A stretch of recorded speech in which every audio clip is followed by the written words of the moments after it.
It's the biggie. So more on that in a moment, but let's start more on that in a moment, but let's start with our blessing. Baruch atah Adonai Eloheinu melech haolam asher kidshanu b'mitzvotav v'tzivanu la'asok b'divrei Torah. This Torah portion is really, this is it, right? This is our Torah portion this week is called Yitro. I know familiar to some of you and maybe not all of you. It's called Yitro, but it is really mostly the centerpiece of this week's Torah portion is the revelation at Sinai and the giving of the 10 Commandments, right? So it doesn't get much bigger than this. And yet what I've been fascinated with, really been thinking a lot about this week with all of the craziness in our world, which is why we need those little puppy moments whenever we can get them. What I've been fascinated with this whole week is not so, I mean, of course, I'm always fascinated with revelation and the giving of Torah, but in particular, I've been thinking a lot about what the order of events in this week's Torah portion and what it has to offer us. And I think there is a lot to offer us about how we cope with our world right now and what we're supposed to, how we make sense out of all of the craziness going on. So, again, here we are, just to put a little bit of context, 18 chapters into the book of Exodus. So the people have been set free. They sang the song of redemption, and now they're settling into what the next chapter of their lives is going to be. And it is a wilderness, and they don't know what lies ahead, and they have not yet received Torah. Now they're not at it for a long time at this point, but it wasn't like God was waiting for them on the other side, get across, like parents at the end of a swimming pool teaching your kids to swim, just get to the other side and here's your present. It wasn't like Mount Sinai was just standing on the other side of the sea when they crossed the sea. It took them a while to get there and to be ready to receive the mitzvot. In particular, I think about the name of our Torah portion this week, Yitro. It's named after Jethro. Jethro, who we first met closer to the beginning of the book of Exodus, chapter 3. All we know about him is he's a Midianite. What do we know about Jethro? He's a Midianite priest, so he's not Jewish. He's the father-in-law of Moses. Okay, that's pretty much all we know. And so we come to this Torah portion, which is the biggie, the biggie, and it's not named for him. And it's named Parshat Yitro. It is not, has nothing to do with the commandments or revelation. Now, the simple answer to why that is the case, which might make you think, like, why would you be thinking about this, Rabbi Lewis? It's pretty obvious. There's a simple answer. So the question is, why is this Torah portion not called the 10 Commandments? Why is this Torah portion not called the fire and the lightning and thunder of Mount Sinai? Why it's called Yitro? The simple answer is that the story of Yitro, which we're going to look at in just a second, comes at the beginning. So every Torah portion is named for the first significant word of the Torah portion. In this case, it's Yitro. So that's the easy answer. But the bigger question then, and this is my question for all of you as we start to read through, is why this sequence of events? Why doesn't the Torah portion lead with revelation at Sinai? It leads with this encounter with this relatively obscure guy who we only met once before in one verse at the beginning of Exodus chapter 3, who is not even Jewish. And I think there's a lesson for us in that. So let's take a look. So again, the question is, why this order of events? You're going to have to look at, unfortunately, the view is not great here, but okay. So again, it's named for the first significant word, Yitro or Jethro. Jethro, priest of Midian, Moses's father-in-law, heard all that God had done for Moses and for Israel, God's people, and how Adonai had brought Israel out from Egypt. So Jethro, Moses's father-in-law, took Zipporah, Moses's wife, after she had been sent home, and her two sons, of whom one was named Gershom. Gershom, all of these names are of interest. Gershom, Moses's son, one of them, it comes from the word ger, which means stranger or an unknown person, and Sham there, a stranger there. So okay, so Jethro brought Zipporah, his daughter, Moses's wife, and her two sons, Gershom, that is to say, I've been a stranger in a foreign land, and the other was named Eliezer, meaning God of my father's house was my help, delivering me from the sword of Pharaoh. Jethro, Moses's father-in-law, brought Moses's son and wife to him in the wilderness, where he was encamped at the mountain of God. He sent word to Moses, I, your father-in-law Jethro, am coming to you with your wife and two sons. So let me stop for a moment. Stop sharing. Is there anything so far that jumps out to you, either about kind of how this story is being told, or just anything that jumps out in general? Cindy, go ahead. Well, for me, the sons aren't really mentioned before or after. Right. Right. Is there any sense to be made of that? Well, because Aaron's sons get the lineage and the priesthood, why didn't it go to Moses? So for me, it's not a statement, but a question in my mind, why his sons weren't more prominent, but Aaron's sons were. Right. There's no real answer. I mean, I one quick and maybe unsatisfying answer, but one kind of practical piece is that what ends up happening as Aaron becomes the head of the line of the priests, the Kohanim, that this is what gets passed down, as opposed to, right, if Aaron is the priest and Moses is the prophet, which is usually often how the different roles are lined up, is that there's nothing about a prophet that gets inherited. You can inherit the priesthood, but prophecy has to come from within. Now, I wouldn't necessarily leap to say that means that Eliezer and Gershom, Moses' sons, didn't have that in them, but you could draw that conclusion. The Torah just But do we know if they stay with the group and eventually go to Canaan, or do they go back to Yitro's land? Hold on to that for just a moment. Hold on to that for just a moment. Okay, good question. Anything else jump out so far? Ben, go ahead. Thank you, Rabbi.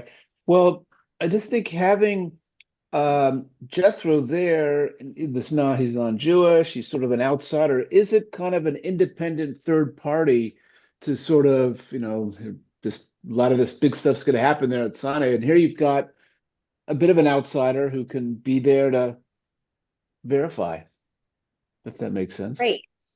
To verify. I love that. Hold on to that and make sure we come back to, because we're going to look a little bit more at that very, very same thing in just a moment. Let's come back and explore this idea of what his role is. And I love that idea of him verifying. It's really, really important. And we're going to look more closely at that in just a moment. Penina, go ahead. Can you hear me? Yep. Okay.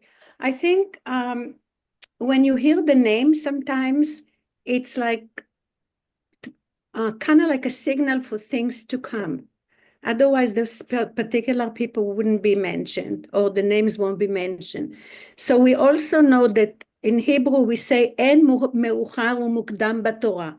There is no late and early in the Bible. Things will come together by the stories, but I think the whole idea is what came out of all this story. How are you going to relate it to our days today?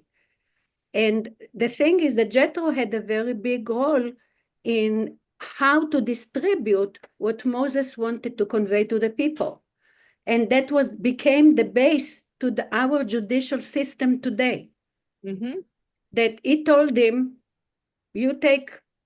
Well, we're going to get there. We'll get there. We're going to look at it. Well, anyhow, so this is what I wanted to say. That when you mentioned Jethro, it wasn't just like that. It's because what he contributed later on. It's not enough to come with an idea. It's important how you deliver it. It's the same thing when you raise your children. You can say the same sentence, but the tone that you're going to give your advice or the way you are going to come up with your examples are not going to achieve the purpose. In this particular case, it's the basic of our judicial system today. Yep. You can rely on it that you have the judge, and then you have people that underneath them, and then you have lawyers, and it all comes in stages. Right. And it's the same thing when you talk to your children. You can tell them yes to do something or no. It all depends how you're going to say it, if it's going to reach them. And this is why Jethro is mentioned the way it mentioned. It's going to have a big role later. And today, if you're going to ask some people and going to say Yitro, not too many people even going to know who he was. That's right. That's right. So, and I love that you started that with this notion of ein mukdam ve'ein me'uchar b'Torah, that this order of events doesn't actually exist in the Torah, which seems contradictory, but it's a very common way of approaching Torah study. And in particular, the question that I posed at the beginning about the order of events here, the Chazal, the ancient rabbis, bring this up often, especially here. They asked the same question I did, but I don't want to look at their commentaries. I want your commentary, right? The order of events. And in fact, I see your hand, Susan, just a second. Many of the commentators, excuse me, said that actually the Torah gets it wrong. It actually happened in the other order. But the Torah then got it wrong. The Torah didn't get it wrong. But to the point, the order being switched. Only a couple of the classic commentators actually say, no, it was in the right order. And that's what we're going with, at least for now. Susan.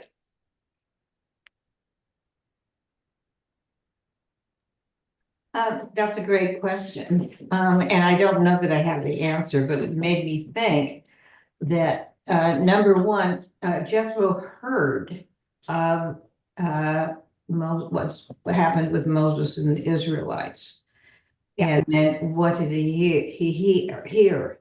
And why did he come for that? I mean, those open up fields of questions. I mean, they didn't have cell phones then. So hearing about it would have taken some time. The other thing is he comes with a wife and 2 children. That's family. And I think this may have nothing to do with it, but it just dawned on me that he's bringing Moses' family, and the family comes before this great revelation on Sinai. And then one must ask the question, but Moses didn't pay that much attention that we know of to his family after this revelation. So is this kind of an insertion that family is important? And then also to the Gentiles. Yes. The fact that the Gentiles heard about these great events, and then also that perhaps Gentiles could contribute to the Jewish people. And I would say that Penina has it right in terms of, I always think of the 10 Commandments and the Yitro portion, but But anyway, those are my thoughts. Beautiful. That's great. And we're gonna keep reading and we'll see certainly kind of more, we're gonna learn more about Yitro himself and what he brings to it. But I love this idea that perhaps the order of events is the way it is because the family component, right? Because when we can keep this in mind as we read ahead. When revelation happened, the people had to, it wasn't just God giving the commandments. There are two sides to revelation. The people had to receive it. And so Moses perhaps needed his family with him to be able to receive it, or to have the strength maybe to do what needed to be done in that moment, even though, to your point, we don't hear a lot about them afterwards. So, okay, great. So let's read a little bit more and we're going to learn more about Yitro in this place. If I'm opening the right tab, here we go.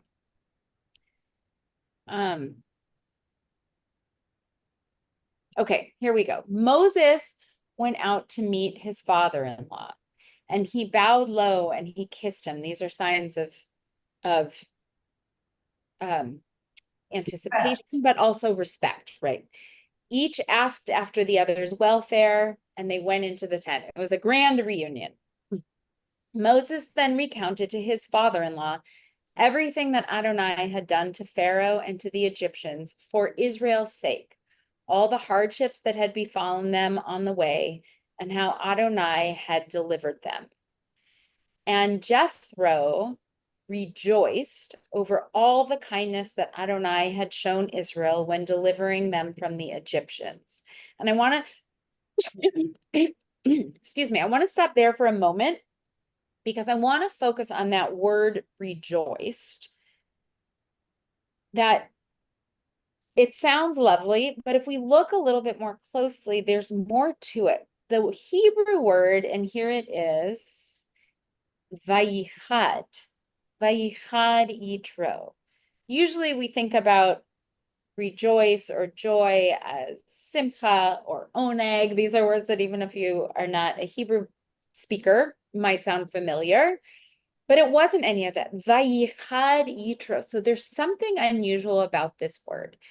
And I wanted to stop for a moment because we're trying to learn a little bit about Yitro himself. What does he bring to this? And here we have Rashi. Says the word vayichad comes from a word for goosebumps. Jethro felt goosebumps or a chill when he heard about the tragedy which had befallen Egypt. So we'll analyze that in a moment, but I also want to look at the commentator Sforno, who picked up on that phrase as well. And Sforno says it wasn't that he was rejoicing over the destruction of Egypt as a major power. However, he did rejoice over the well-being of the Israelites. He behaved like someone whose heart is moved by the tears of the oppressed. He behaved like someone whose heart is moved by the tears of the oppressed. He had goosebumps. Okay.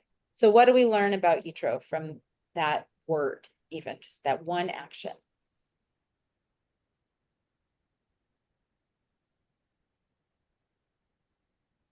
I love it. He's on Moses's side, and Moses, after all, his son-in-law, and he's a good guy. We know from the very beginning when daughters tell him that he, at the well, when Moses supported Zipporah and the other girls, he said, "Why don't you invite him for dinner? How come you just left him there?" And we know this some from before too, when Moses said he has to go back to Egypt, and Jethro, said, do what you have to do, essentially. And he's a good guy. And certainly his prescriptions for the judiciary are good. So he's a good guy. He's a good guy.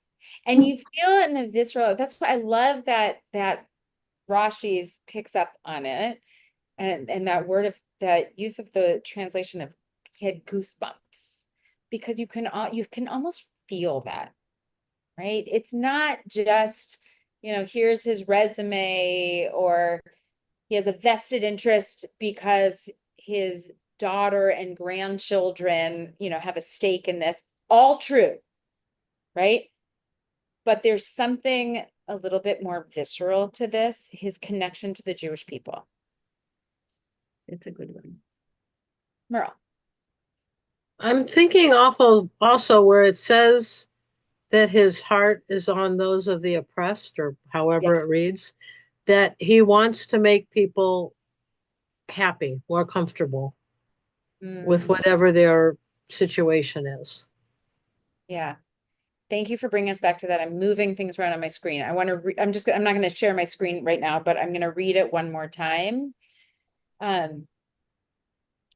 He rejoiced over the well-being of the Israelites. He behaved like someone whose heart is moved by the tears of the oppressed. So perhaps, to Susan's point, he's just a good guy. But there are lots of good guys. So what else? There's something qualitative, especially if we go with that commentary from Sforno. What else is it about him? Penina. I'm going back to the story of Abraham, that the first thing that he did, he dug wells, and the wells were not just for his benefit. The wells were for whoever passed through the land that was totally barren.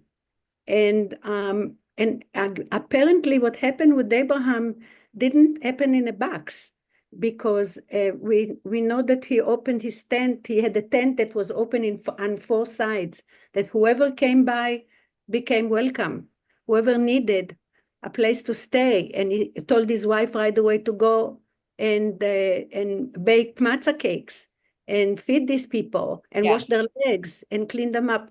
And here we have Yitro inviting Moses, total stranger, also to his place. So now it shows you again that the story's value, not necessarily on the next sentence, but few, maybe even books away or chapter away, that whatever happened left impression not only on the person who did it, it affected the development of a whole nation and the nations next to him. Which brings us again to the point that look at the judicial system today. It goes like you have a judge and you have somebody above it, blah, blah, blah. So everything that was happening was not supposed to necessarily affect the immediate time or the immediate person. It was something that happened that would leave its footprints throughout the whole history of a nation and becomes a part of this nation, and maybe even teach other people if they want to learn, if they're willing to really adapt the good parts of what it is that it's being, makes a gesture to teach a person. So not every story is just a story. It will connect to another point. It will have there is a reason and there is a motive, and it will connect at some point to something that somebody learned, and maybe even the whole world. Ki mitzion tetzeh Torah. Remember that sentence. From Zion, the Torah is going to come. They don't mean the Torah only. Torah means teaching. You also teach. The root of the word Torah is moreh, a teacher. So it's like supposed to, even if it shows up four books later, it's still going to connect. And well, there's some sort of teaching that's going on here. And I think of course, we're going to get to the teaching that he's doing with his words, but there's something about his essence that there are lots of ways to teach, right? Exactly. Are there educators in this Zoom? Raise your, who's a teacher or has been a teacher? Right? Yeah, right? We know that, and Abraham Joshua Heschel says it, right? There are textbooks and there are text people. And what we really need are text people. I think that Yitro is a text person here, because of course he's going to offer his lesson. We're about to get to that. but there's a lesson in who he is as well. And it has to do with this, like Merle said, the sensitivity to the stranger. And to your point, Penina, there's a contrast between this moment and what he's offering. There's similarity and contrast between this, what Yitro brings and what Abraham brought, right? What's in common is they're both welcoming the stranger. What's different is that Abraham welcomed the stranger to his home. In this case, Yitro is the stranger or relative stranger. But so to be able to have I'll be so bold as to say, the Torah to offer as a stranger is really kind of interesting and different here. But again, just like Torah is given, but it also needs to be received, so too Yitro's lesson. It had to be received.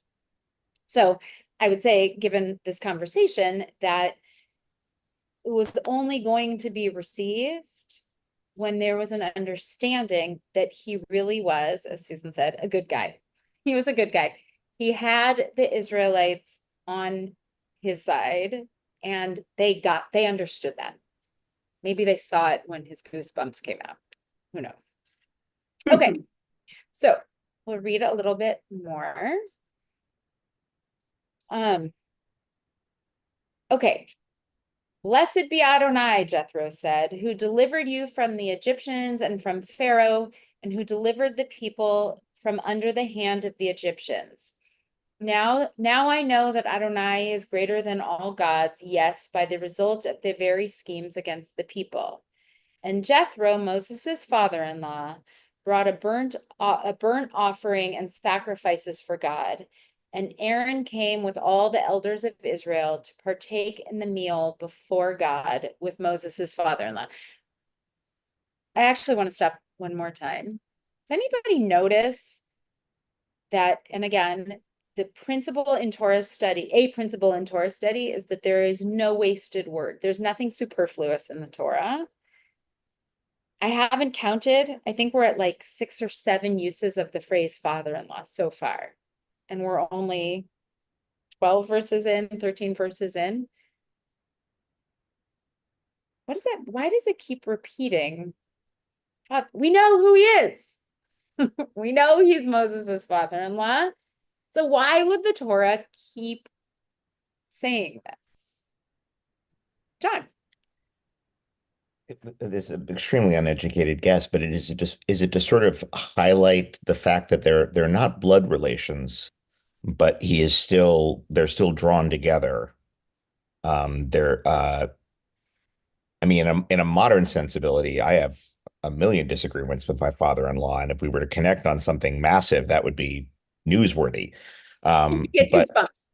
I would have goosebumps. So I'm wondering if it's just to sort of shine a light on the fact that this was not one of Moses' regular compatriots. It wasn't his brother. It was a slightly more distant relative who was still able to connect and share his joy and empathize with him.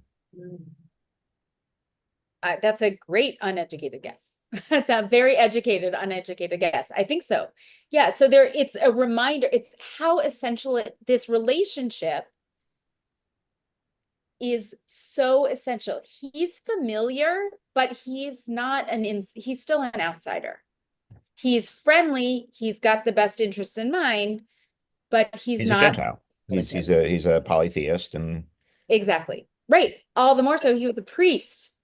A retired Midianite priest, so there is a lot that could be questioned about, getting bad advice, taking advice from people who don't, a polytheistic priest leader, but again, a reminder over and over. And I saw a commentary, it actually in this whole chapter, it says that phrase 13 times. 13 times. I mean, we're supposed to notice if something's repeated twice. So there's something here, and I think that's a huge part of it. Maybe there's more too. Susan. Yeah, so I love your commentary. I had never thought of that. But it's obviously important. At this point, Moses's father was Pharaoh, and who was out to kill him. So there's a contrast, I think, between it seems to be a very closeness that Moses has with Jethro. Uh, with the man himself, not necessarily just through his wife. And I think he's I'm feeling, I always felt this, that he's like his father. That it's a fatherly relationship, it's a positive relationship. And in terms of the Jewish people, I think, he's an outsider, but I think the emphasis is on his closeness to the Jewish people. Right. And to Moses, yes. And to your point about Pharaoh, because who else has been a relative outsider to the Jewish people for most of his life?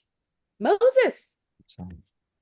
Moses himself there is this constant tension about being an insider, being an outsider, and the role. I mean, Moses, the who grew up in Pharaoh's house, is the ultimate insider at some point because, he gets called on by God to lead the people. But he's not, he needs some fatherly mentoring, I guess, from this father figure. Ben.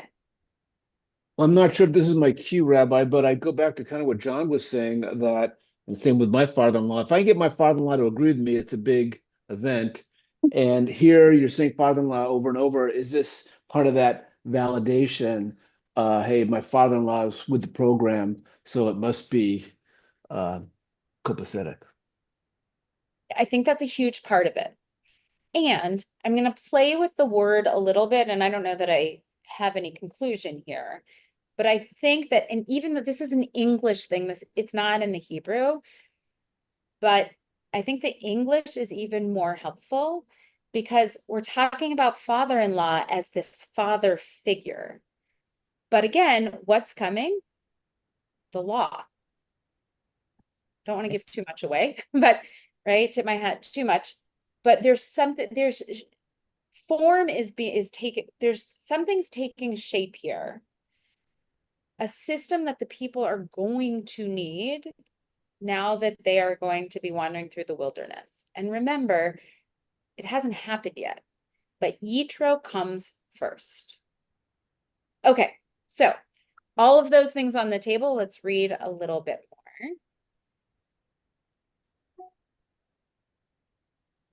Okay, so I think that we are at verse 13. The next day, Moses, so this is where the action goes down. The next day, Moses sat as magistrate among the people, while the people stood about Moses from morning until evening. But when Moses's father-in-law, this time now he's not even named, he's just Moses' father-in-law, saw how much he had to do for the people, Moses had to do for the people, Jethro said, "What is this thing that you're doing to the people? Why do you act alone while all the people stand about you from morning until evening?" So this is the part that I think those who are familiar with this little narrative probably are familiar with, because this is the part we normally look at. And most often, like many of you have already referenced, this is an early lesson in delegation. This is an early lesson in setting up judicial systems. But knowing what we know about Yitro and perhaps the relationship, do you have any new insights?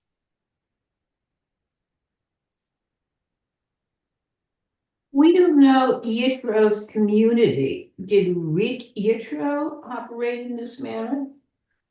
He was a priest, so he may not have been a judge as well.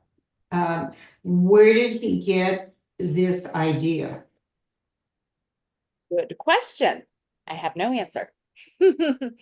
Right? But there's something, he has some sort of perspective that he gets this idea. We don't know where it comes from, but it's pretty fresh, right? And then we'll read on. He gives it's very specific do this, do this. It's, you know, the playbook. Merle, go ahead. I was just thinking that this is all, it's all part of becoming part of a community. And relationships in that community. I never knew my father-in-law.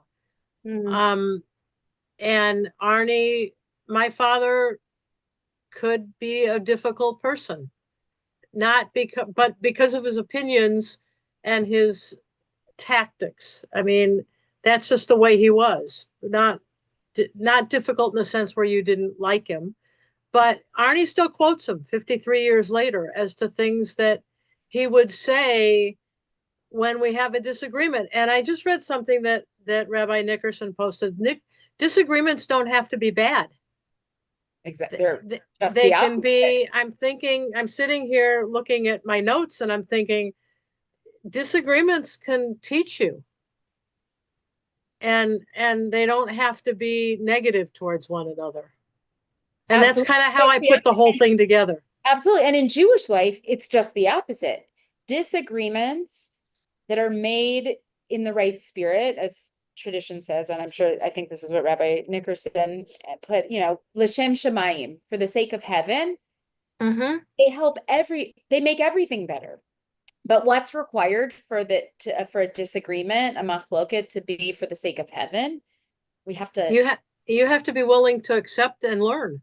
Exactly. So again, it's like the Torah being delivered. It's revelation doesn't happen and the covenant doesn't get established just because God, you know, or Moses, you know, brought some commandments, some tablets that got dropped down. They had to be received.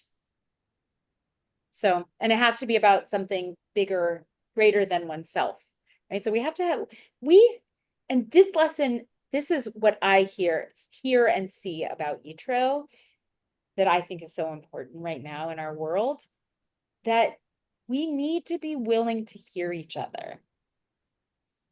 And so often in our world, we're just simply not. And more with every passing day. And it's really quite dangerous. Because we see when we are willing to hear how well things worked out. As you've already said, you know, this is the foundation of a justice system that is, you know, basically what we function from, or, you know, the key parts anyway. Penina. When I say that on the Liberty Bell, it says, and thou shalt declare freedom throughout the earth. A lot of people didn't even know that it was there.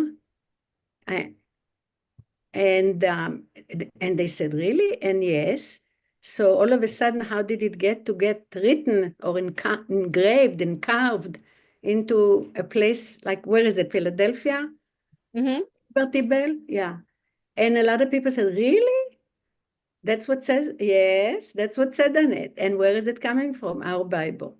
So again, you could take a sentence and you could make it work with you or against you or not at all.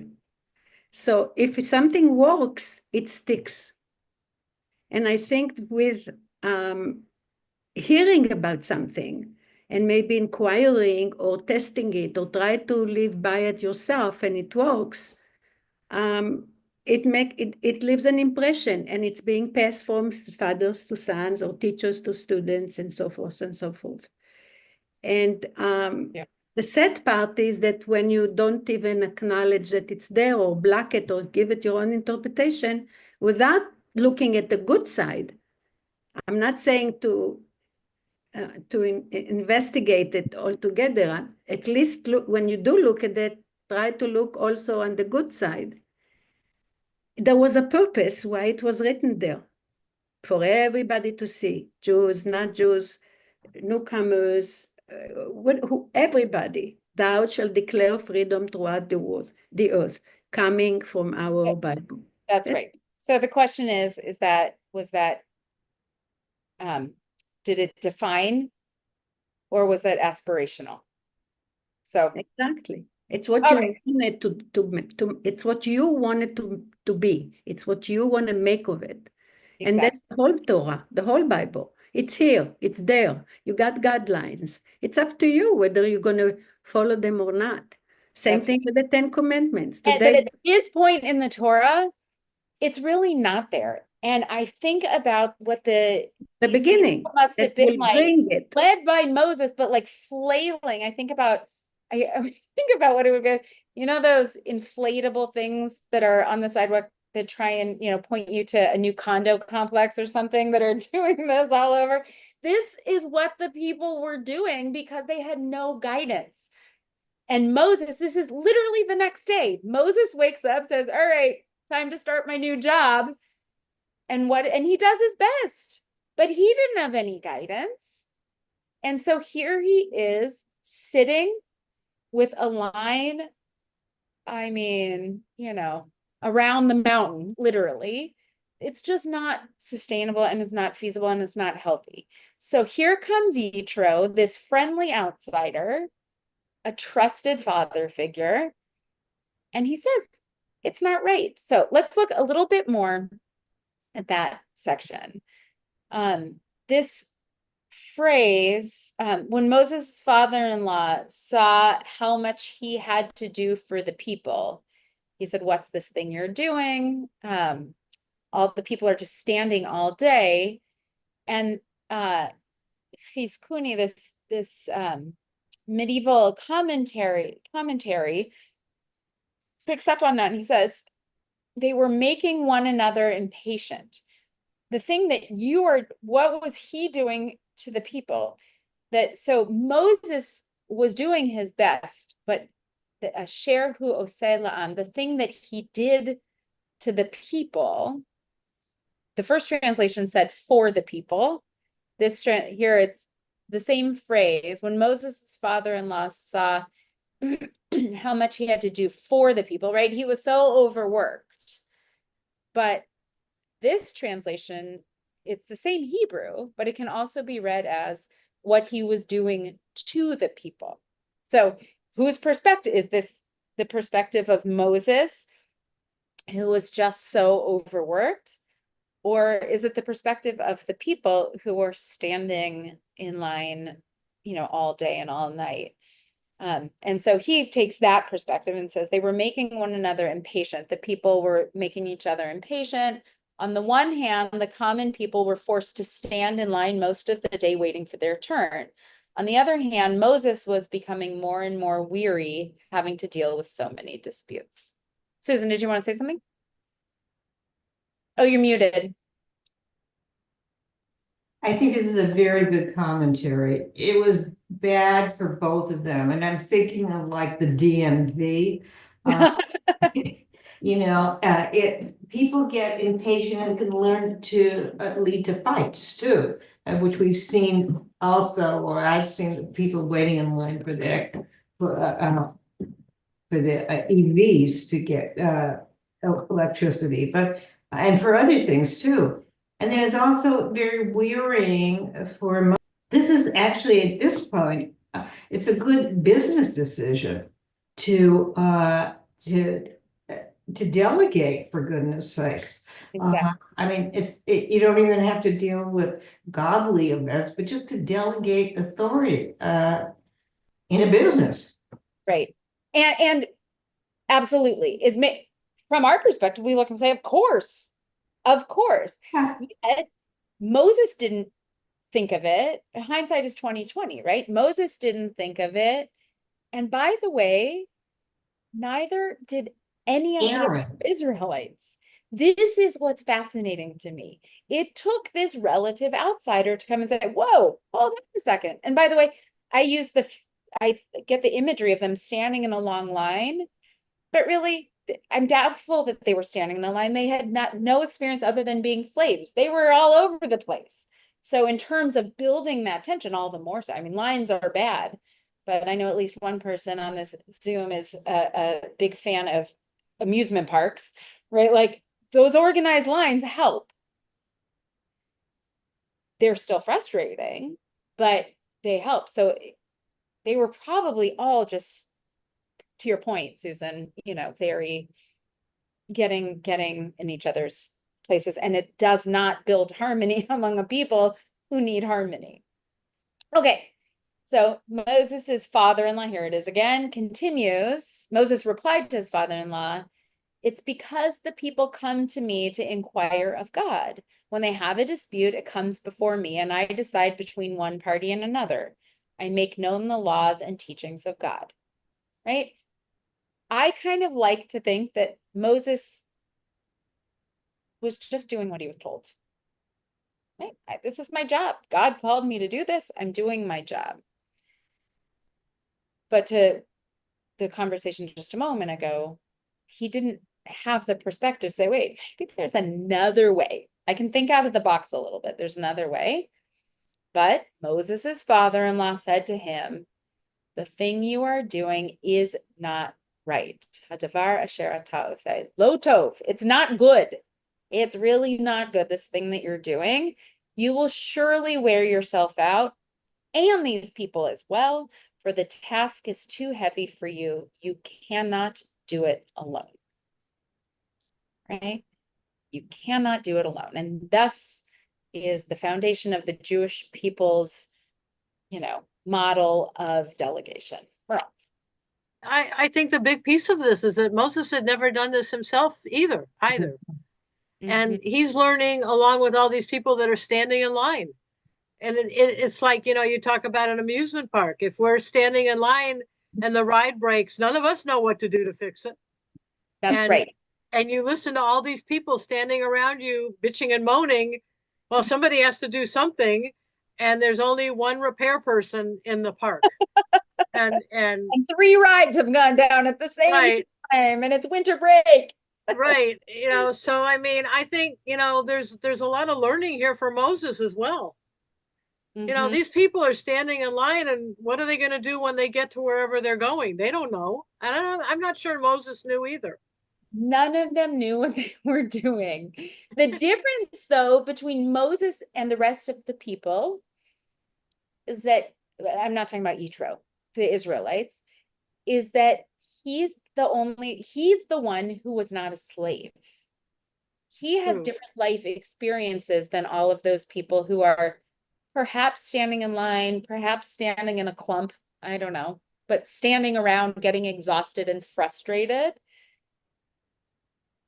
I don't know what meaning there is, if any, to make of the fact that Moses had different life experiences, other than God knew he was up for the task. But clearly Moses has a learning curve here as well. There's a commentary in Etz that many leaders come from outside of the general, the effective leaders outside of the common people or whatever. Moses, Martin Luther King, Gandhi, all were from more privileged backgrounds. I don't know how much Martin Luther King, but he was certainly educated, and they were not slaves. Right, not slaves, but also in the case of Moses, not fully enmeshed in either world, right? Born a Hebrew, raised in Pharaoh's home, called on by God. I mean, he's kind of a loner. He doesn't really have a place to belong. He's a loner with a family that gives some insight as to why we don't hear much about his relationship with his family. Maybe not. He does have a brother and a sister though. So he's in this place, but it's all uncharted territory. And it is Yitro that comes and says, hold on, guys. Not guys, Moses. You're in charge here. There's a better way to do this. All right, Pnina. Okay, when we sit around the Seder table, there is a sentence that's very important. We say, every one of us has to look at himself like he just got out of Egypt. כאילו הוא יצא ממצרים. There is even a song to it. כאילו יצא ממצרים. Okay, it's like you look, we sit there and we have to imagine, we just, like this moment, we left Egypt. We are at that mental state. when we sit at the table at the Seder. And every one of us have to look at himself, think like he just left Egypt. In other words, you have to kind of like learn all over again the circumstances of living, and then the birth of an event that brought you to be free, so you could sit around the table at your own house, and yet don't forget what was going on in Egypt. So you learn from the past. You can never forget the past. Every step of that's written there, there is a lesson there. So I said that the set, yeah. So it's like we just passed Tu B'Shvat. People talk about Tu B'Shvat. They forgot to remind it's yes, it's vegetable and fruits and everything, but where are you when you're actually supposed to bring all this to Bet HaMikdash and Yerushalayim? Yeah. It's how you learn to walk the land. They weren't farmers. They were caravan traders. They became farmers because it was given to them with the instruction. כי תבואו אל הארץ ונטעתם כל עץ תחילה.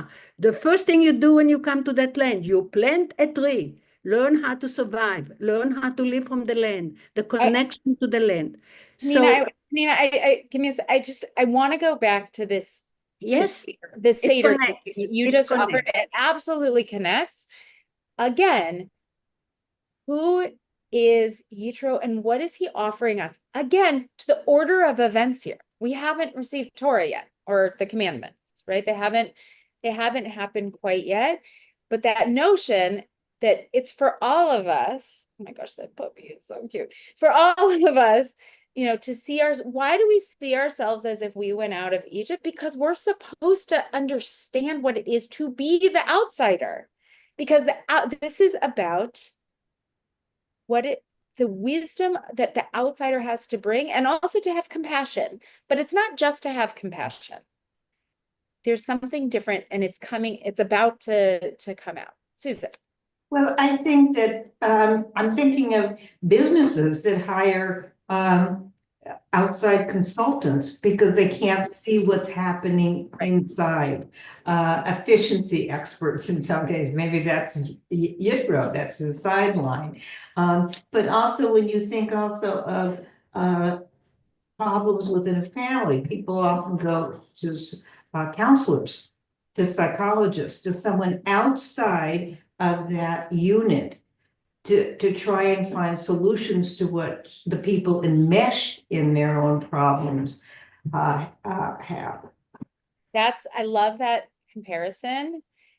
And what do hiring a consultant and going to a therapist, and I think those are your two main examples, what do those two things have in common? In addition to the fact that they are outsiders, to your point, when I hear that, I think, oh, right.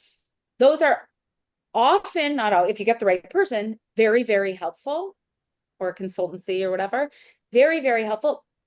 But to do it, it takes effort and intentionality and an openness. It's first you have to say, oh, wait, there has to be some humility. Maybe we don't have all the answers ourselves. Maybe we can't solve this ourselves. We need some help. Thing number one. Thing number two is to be willing to hear the help that's being offered. There we go. Right? So again, Yitro comes and he is perhaps the perfect person to be able to, because we know he's sympathetic to put it, sympathetic to the Israelite cause. He wants their success. He got goosebumps when he saw what God had done for them.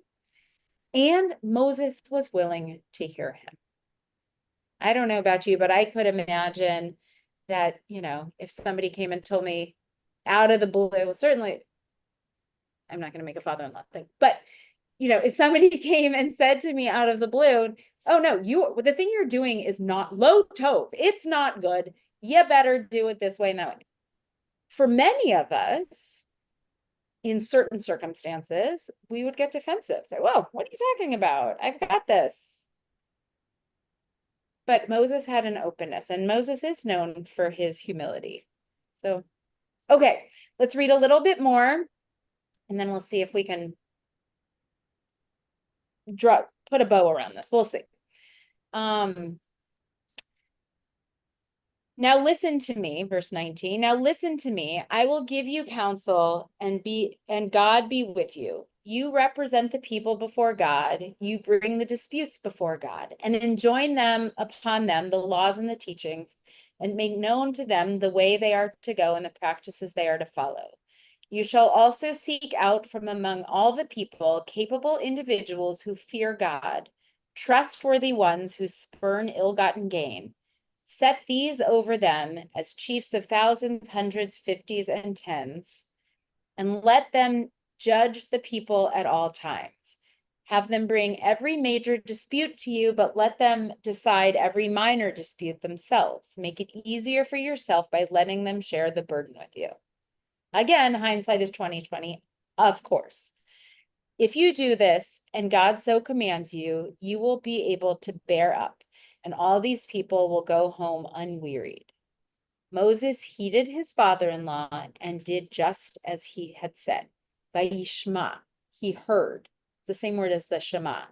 He heard his father-in-law and did just as he had said. Moses chose capable individuals out of all Israel and appointed them heads over the people, chiefs of thousands, hundreds, fifties, and tens.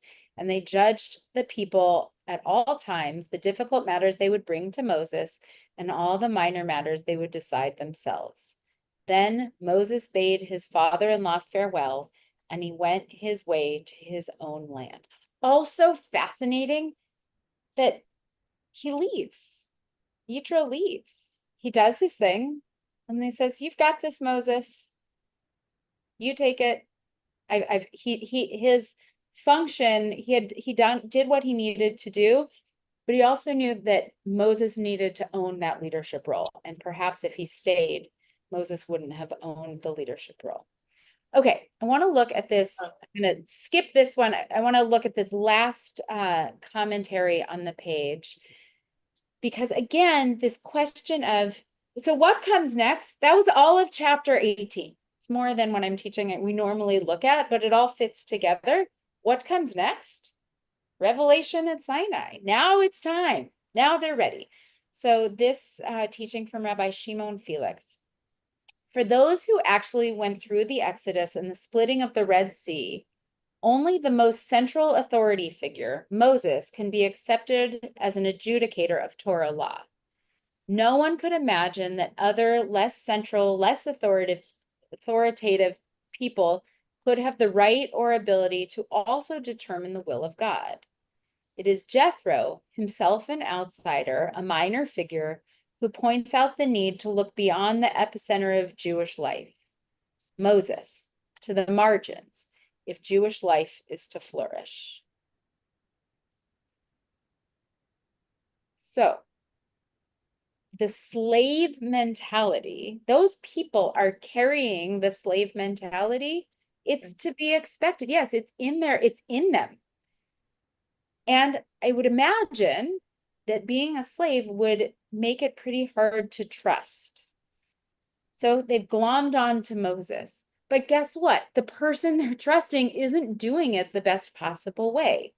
So we come back to Moses himself, a relative outsider who's willing to hear, but Moses's father-in-law, more of an outsider, who's willing to who has the perspective to be able to deliver and say, no, there's a better way to do this. And what I would offer is that only when Moses was willing to hear his father-in-law, the outsider, and the people were willing to follow that, were they open to this fresh perspective was so essential in order for them to be ready to receive Torah, to come back to that original question. If they were stuck in their ways, which were flawed, they would never have been able to maximize Torah or to hold up their end of the covenant. The outsider and the outside perspective was absolutely essential for the Jewish people to be able to thrive. And that is so countercultural in our world today, when we just want to look inward, inward, inward, rely on ourselves and our little ever shrinking social media algorithms to hear our own perspectives over and over and over again. The Torah is coming and saying, hey guys, nope, just the opposite. Not only does an outside perspective need to be given, but you need to receive it. Right. Any final thoughts? It's 1 o'clock, but any final thoughts?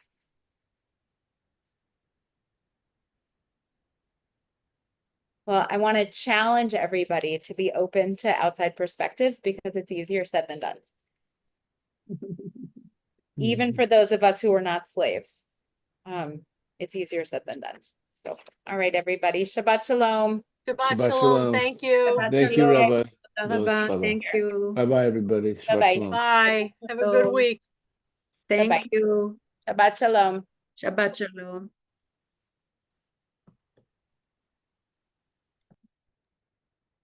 Shabbat Shalom.